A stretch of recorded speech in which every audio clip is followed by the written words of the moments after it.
And it's great you say that, because the whole when I was preparing for the episode, my whole thing was about purpose. Like, it's funny because I was reading an article and they were saying like when Kaepernick went to the Super Bowl, this was not his, and he was on the cover actually of GQ the last time. He was on, it had absolutely nothing to do with what's going on now, what's been going on for the past year. And in the past year or so, he found like he had none. This was not his. It wasn't his calling in life before this moment, right? Or it could have been his calling in life, but he didn't know it. And then finally, through all this bullshit and losing his contract, not playing football anymore, he found a purpose in life, right? And it got me thinking, like, what's really our purpose? Like, we come here, like, take our example, right? We live our lives, we come here, we do our podcast, and we go back home, and then life goes on. And this goes on for everybody, like whether you're rich, poor, whatever you do. What's your real purpose in life, and how important is it to actually have a purpose? And is your purpose really like a selfish thing where you're only thinking about you, yourself, and your kids, or does it have to be like a global purpose? I think that's subjective. You determine what is your purpose. I think it would be best if we all had a purpose that we self-determine, that we determine ourselves what we think our purpose is.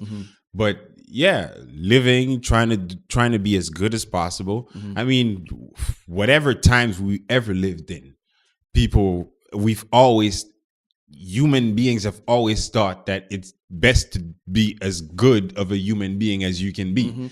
Help the next man who will help the next man. And yeah, having a purpose, be helping the next man, be as positive as you can be for yourself and for others.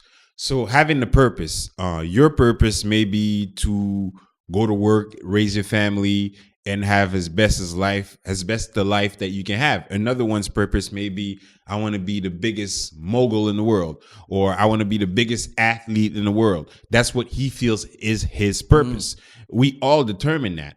But I think we should all strive for something. Yes, we should all strive for something.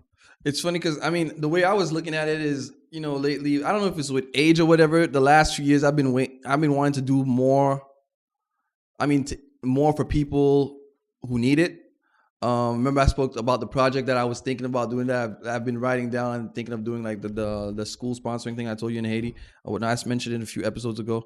And it's funny, like in the past few years, again, I don't know if it's with age, I notice homeless people a lot more than I used to. And you notice them, but a lot of times before, to me, I didn't give a shit. Like, yeah, obviously once in a while you give money to a person, but I tend to think about what they might be going through or whatnot. I just want to interrupt you real quick. Remember earlier we were saying, if something is not in front of you, like people living in Brentwood or Beverly Hills and things like that, think about it. If you don't come downtown very often, you don't think about bums. No, you don't see them. You don't see them, so you don't think about them, right? When you come downtown, let's say you work downtown and you see them every day, then you're a bit more conscious about their pain or what they're going through, especially when it's fucking cold out, right? Like, but if you live in the middle of the city and you don't go downtown and you get to park your car at work and you see, you will never think about that. Even if they show you a report on TV saying this bum, I don't know, was not really a bum, and he because that's happened before. Stop calling them bums. Oh, shit, I did. But yeah, let's say this homeless person is a liar, and really he's rich, but he's asking for money. He's asking for money. Peddling? Is that peddling? Peddling? Panhandling on the street for money, but really has his Cadillac 2 blocks away and drives off. Or when you see, or unfortunately hear, the homeless person died on the street.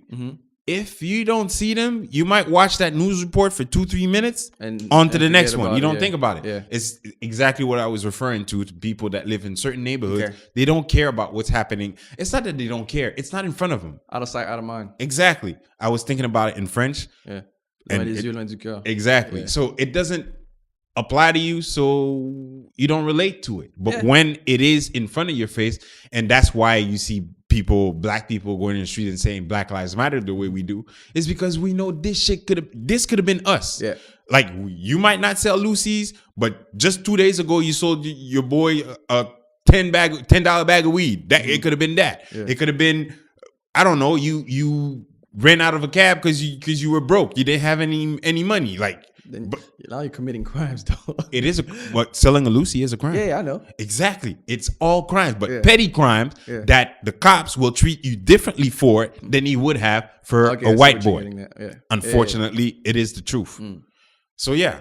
But, I mean, it's funny you mentioned the march, because I was wondering, back to the point I was trying to say, is that sometimes I do wonder, do we care enough? Like, for example, yesterday, there was a huge march against hate and against racism downtown, and I didn't even know about it. I didn't know about it. I didn't know nothing about it. We don't go out of our way. Like you said, if it's not in front of us, we don't care. We don't. And this march was for us, pretty much, right? Mm-hmm. From us and probably all the women. I read about it on the Gazette app now. Yeah, I read about it today, but I didn't know about it at all before that. And I'm pretty sure they're targeting people like us, but I don't. And I looked at a picture, and maybe it's just a picture I couldn't see, right? But I didn't see that many black people in there at all, pretty much. And I don't know too many black people that, regardless, we're pretty much 10% of the population in Montreal. Mm-hmm. And I don't know too many, 10%, maybe 5. No, maybe 10. And I don't know too many black people that go to marches or whatnot. No. And a lot of these marches, especially if it's cold out there, it's crazy. It sucks. But if it's cold out there, you're losing a good percentage of black people. It's stupid. But it's the truth. But even to me, it's not even that. To me, marches have never been my thing. And I always thought that marches were kind of pointless because they're done where people aren't going to really care. If you do a march and you do it in a neighborhood, in a rich residential neighborhood, that's going to have a way bigger impact. Because now, just like Colin kneeling, you're disrupting something that actually matters to the people who matter. You see what I'm saying? Mm-hmm. Like doing a march downtown on a fucking Sunday afternoon, it doesn't bother much people. It doesn't bother many people. And if you're not bothering someone, it depends where you do it. Regardless, it matters. Who does it really bother when you think? So let's say you're doing a march right before a Habs game in front of the Bell Center. That matters. Versus doing it downtown on St. Catherine. Actually, that street is pretty much closed when the Habs have a game. They can't close thousands of people walking. Oh, you're saying, but if you're just walking, let's say you're protesting. Mm-hmm. If you stay in front of it and you're protesting, maybe, yeah. That's what I'm saying. So it still doesn't really disrupt much. It disrupts something big in the city because it doesn't disrupt much because it's not like you're stopping the game from going on. People are just going to go in. But it'll bring attention. What I'm saying is, if you're going to a rich residential neighborhood, but that does do nothing. Huh? That doesn't do anything. Are you crazy? People are in their houses. They see you walking in the streets. Yeah, so, you're annoying and shit. Exactly. But that's a march isn't a 5-minute thing. A march is a long ass. If you take a specific neighborhood, a block, and you walk around that block for like a few, let's say 2-3 hours, they're gonna call the cops and be disrupted. Now you do it and be disrupted. Now if you do that once a week or once a month, eventually something's gonna have to give. Just like when they had that march for the Red Squares. Eventually, something had to give because people. What is the Red Squares? Les Carrés Rouges for the students. For when there was a student protest a few years back. Eventually, people got tired of it, right? Because it was disrupting life. But imagine had they done it in rich neighborhoods, those people would have been even more annoyed, and then there would have been something would have had to happen even faster than it did because they're not actually disrupting shit. In Montreal, I don't think so because the rich neighborhoods are so secluded or out there, like in the outskirts, that if people go out there and protest, that's not true. Hampstead, Westmount, Outremont, that's not out there at all. It's not Mont Royal. It's separated. That's what I mean. Yeah, but whatever protest you have, let's say there were 5,000 people walking downtown the other day. If you take 5,000 people and put them in a residential neighborhood, it makes way bigger impact. The news will definitely come. The same amount of people they had there, you put them in TMR, shit, you can put them in Laval, it's going to make a big noise. It doesn't really matter where it's at. It's a number of, that's not what I meant. It doesn't matter that it's not downtown. It has to be somewhere where it actually matters. I think it should be in front of governmental offices. But it won't matter. it's not like you're not disrupting something. If let's Especially say it's on a fucking Sunday. If let's say you do it in front of the justice palais de justice, what is it? But what is it stopping? Because you're not getting in there. Court's still gonna go on. Yes, it is. People are still gonna go in. It's not disrupting anything. Whereas if you're in a neighborhood and you're bothering people, especially powerful people or people with means or rich people, then they're gonna be like, yo, they're gonna call the cops. Cops are gonna stop you. You're gonna do it again the next month. Then eventually, it's not gonna be the cops they're calling. They're calling the mayor. They're calling the prime minister of Quebec. They're calling offices that matter. That's when you're disrupting shit and you're actually gonna make a difference, in my opinion. So, what do you think people should do? Protest? Well, right now, this past weekend they were protesting, but protesting against what? Against hate and racism, I believe it was. Yeah. And that protest, do you think that it reached its potential? I think it was a bleep. Okay. And do you think by walking in rich neighborhoods, as you said before, it would have had more of an impact? Yes. I don't. But I explained to you why. I don't. Yes, I understand. Yes, you did explain it, but even I'm saying richer neighborhoods because of the people and what they can potentially do, right? And who they can potentially call and contact, right? You put the same amount of people in a poor neighborhood, it's gonna garner a lot more attention than if you put them downtown, because people march downtown all the time. Okay, yeah. And at the end of the day, it's becoming redundant. We're having a march, let's walk downtown. It's redundant. If you do it somewhere where you're actually disrupting, it makes a bigger difference. Now, if you do it somewhere that people that you're bothering actually have power, then you will see it's either gonna get one way. It's either gonna go one way or another.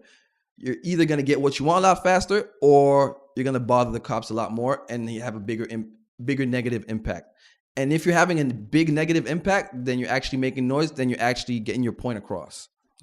Now with Colin Kaepernick, now that he's been recognized as Citizen of the Year, what do you think that's gonna be the impact on his career, or even in the next couple months?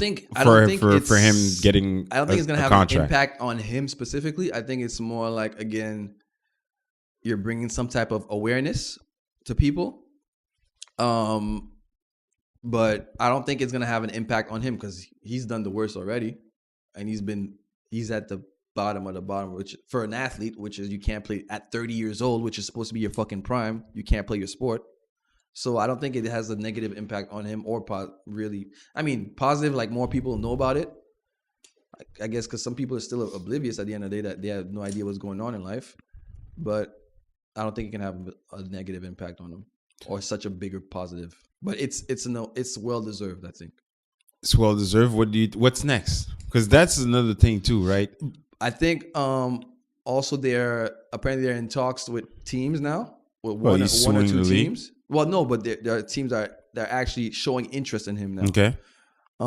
He's also suing the league, which is two things that will lead to something. But there's not much that he can do. But I don't think, like I was saying, the whole point was about purpose, and I don't even think being an NFL player matters to him as much anymore. No, I don't think so either. Again, I compared him to Ali many times before. I think just like Ali is like, yo, this shit is bigger than me. But although he's not, luckily for him, back then Ali can be blackballed, right? It was easy to blackball Ali. Now you can't really blackball people. There's so many ways for them to get their point across that he can easily write a book, or he can which I think he's going to do sign a deal for, if I'm not mistaken. I didn't hear about it. I think I did. He can easily sign a book. He can easily start an online show. He can easily do a podcast. So his point is going to get across regardless. Whereas a guy like Ali didn't have that option back then.